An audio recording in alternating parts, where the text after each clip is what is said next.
മെലിഞ്ഞിരിക്കുന്നത് കൊണ്ട് കൊളസ്ട്രോൾ ഇല്ലെന്ന് കരുതേണ്ട. ഈ ലക്ഷണങ്ങളിലൂടെ കൊളസ്ട്രോൾ ഉണ്ടെന്ന് മനസ്സിലാക്കാം. മെലിഞ്ഞിരിക്കുന്നവർ കൊളസ്ട്രോൾ ഇല്ലാത്തവരാണെന്നും വണ്ണമുള്ളവർക്കാണ് കൊളസ്ട്രോൾ ഉണ്ടാകുന്നത് എന്നുമാണോ കരുതിയിരിക്കുന്നത്? എന്നാൽ യാഥാർത്ഥ്യം അങ്ങനെയല്ല. വണ്ണമുള്ളവരെയും മെലിഞ്ഞവരെയും ഒരുപോലെ കൊളസ്ട്രോൾ ബാധിക്കാം. കൊളസ്ട്രോൾ അധികമായാൽ അത് ധമനികളെ ചുരുക്കുകയും ഹൃദ്രോഗം, പക്ഷാഘാതം, മറ്റ് നിരവധി രോഗങ്ങൾ എന്നിവയ്ക്കുള്ള സാധ്യത വർദ്ധിപ്പിക്കുകയും ചെയ്യും. ശരീരത്തിൽ ഉയർന്ന അളവിൽ കൊളസ്ട്രോൾ ഉണ്ട് എന്ന് മനസ്സിലാക്കാൻ ചില ലക്ഷണങ്ങൾ പരിശോധിച്ചാൽ മതിയാകും.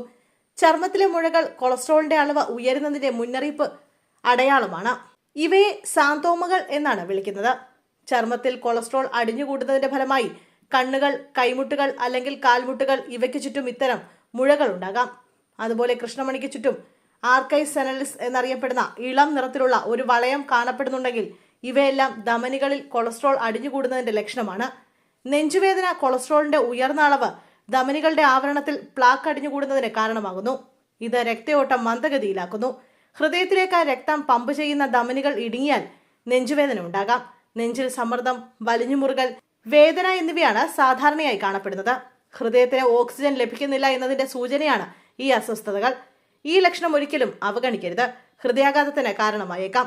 കാലുകളിൽ നീണ്ടു നിൽക്കുന്ന വേദന കൊളസ്ട്രോൾ അടിഞ്ഞുകൂടുമ്പോഴുണ്ടാകുന്ന പ്ലാക്ക് രക്തവിതരണം ചെയ്യാൻ സഹായിക്കുന്ന രക്തക്കുഴലുകളിലേക്കുള്ള രക്തപ്രവാഹം തടസ്സപ്പെടുത്തുന്നു. അങ്ങനെയുള്ളപ്പോൾ നടക്കുകയോ വ്യായാമം ചെയ്യുകയോ ചെയ്യുമ്പോൾ കാലിൽ വേദനയ്ക്ക് കാരണമാകുന്നു. സാധാരണയായി വിശ്രമിക്കുമ്പോൾ ഈ അവസ്ഥ കുറയും. രക്തപ്രവാഹം കുറയുമ്പോൾ വീണ്ടും ഇരിക്കുന്ന അവസ്ഥയിലും വേദന ഉണ്ടാക്കിയേക്കാം.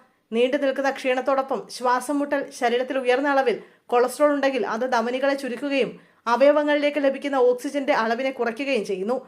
അപ്പോൾ ഹൃദയത്തിന് കൂടുതൽ ജോലി ചെയ്യേണ്ടി വരുന്നു. പടികൾ കയറുമ്പോഴും നടക്കുമ്പോഴും ജോലികൾ ചെയ്യുമ്പോഴും ക്ഷീണവും ശ്വാസതടസ്സവും ഉണ്ടാകാനുള്ള കാരണം ഇതാണ്. തുടക്കത്തിൽ ക്ഷീണം ശ്രദ്ധിക്കപ്പെട്ടില്ലെങ്കിലും ശ്വാസമുട്ടൽ കൂടി ഉണ്ടാകുമ്പോൾ ശ്രദ്ധിക്കേണ്ടതാണ്.